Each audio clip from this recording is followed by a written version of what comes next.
Well, welcome back to the channel, guys. It's March 23rd. Down here checking out some of my hay fields on the creek. As you can see, my uncle's cow's done an awesome job manuring up the creek. The only thing that I wish I would have went back and done was do a chain link drag. Build a little drag out of a chain link fence and spread out some of these patties. But they done pretty good with what they're working with. I'm out here doing some of these. If you don't know what this is a soil sample. You can go to your local extension office, NRCS office. My local farmers cooperative has them. Basically, they give you this bag and you put your soil samples in it from different fields. Like I'm going to do this field. I done the bigger field below the barn there. And what I do is I go to random places and I dig with this spade here. I'll show you the technique that I do. There's better techniques, but you just basically go around to kind of a lower nutrient spot or what it looks like in your field. I can tell right here this is probably low on lime because there's one piece of broom sage that wanted to come up. Now what this tells you what your soil needs. So you're not over fertilizing, under fertilizing. It tells you what your pH is, so if you need lime. It tells you your potassium, your phosphorus, and your nitrogen levels or urea levels. And it basically just helps you save a little bit of money. So I'll show you my technique. They make a tool that's like a tube that you kind of just, or a probe, I guess if you want to call it that you insert in the ground. But I just use a spade. So here's my technique. I only go down about 4 or 5 inches. I cut right here. I cut right there. And then I come back around and I cut like this.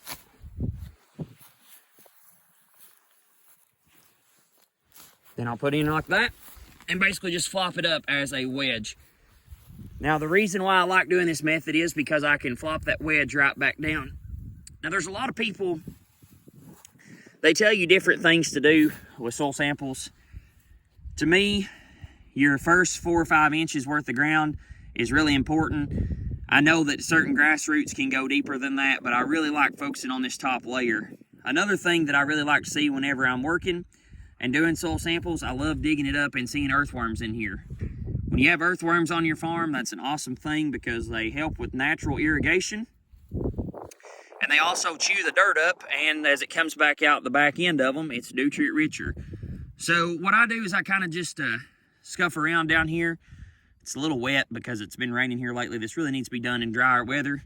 But I scuff around, try to pull out some vegetation because the soil samples really don't much like vegetation. Just get me a pretty good handful. I'll just use this and we'll bust it up. Like that. Okay, and we'll come over to our bag and we'll put it in here. Now, this is a little interesting to do one-handed.